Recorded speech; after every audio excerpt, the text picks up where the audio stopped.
Bonjour Claude Aufort, aujourd'hui avait lieu la cérémonie de la pose de la première planche symbolique, parce que la construction est déjà bien avancée de la future maison médicale de Trignac.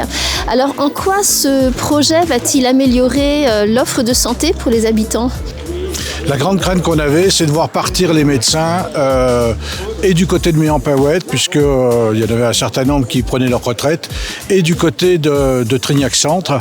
Les médecins nous avaient dit que le risque était que s'ils étaient à 2 médecins d'un côté et 2 médecins de l'autre, ils n'attireraient pas de jeunes médecins, ils n'attireraient pas d'internes, ils n'attireraient pas de remplaçants.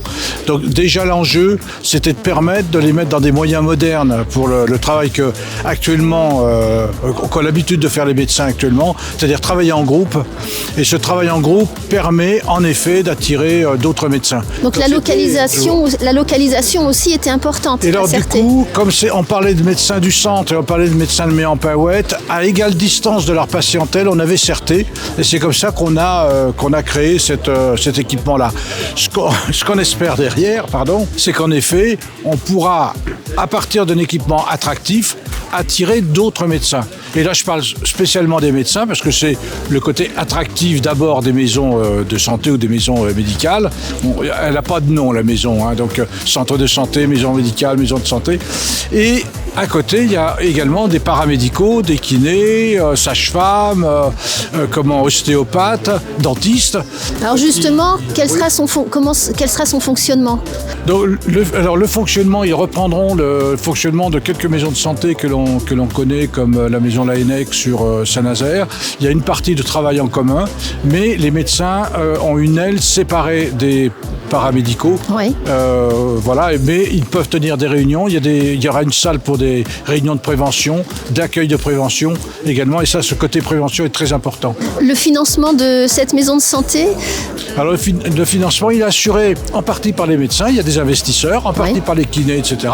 Donc un certain nombre des professions ont investi, et c'est une confiance dans l'avenir pour nous qui est importante, et un certain nombre d'autres seront en location.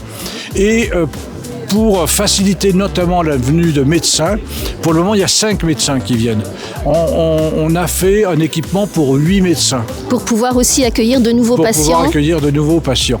Et donc à partir de là, c'est la municipalité qui prendra en charge les loyers vacants, les locaux vacants, et qui paiera le loyer à LAD-CELA, donc à l'aménageur. En tant que maire de Trignac, vous sentez que vous avez de plus en plus de responsabilités dans le domaine médical pour favoriser l'installation des médecins, vous ne pouvez pas pallier non plus l'État. Tout à fait, c'était une grande question chez les élus. Est-ce qu'on doit pallier des politiques de santé qui devraient être nationales ?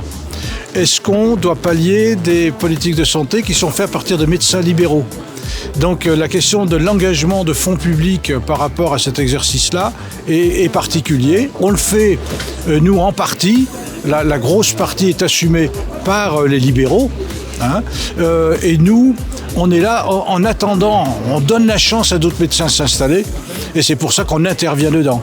Et on facilite l'équipement, puisqu'on a sur l'aménagement de la ZAC, on a vu une possibilité de baisser un peu le coût de l'équipement pour qu'il soit accessible. Rappelez-nous la date d'ouverture de cette maison de santé ? Vraisemblablement juin-juillet. Et quand pourra-t-on prendre rendez-vous ? Espérons septembre. Voilà. Merci bien. Merci.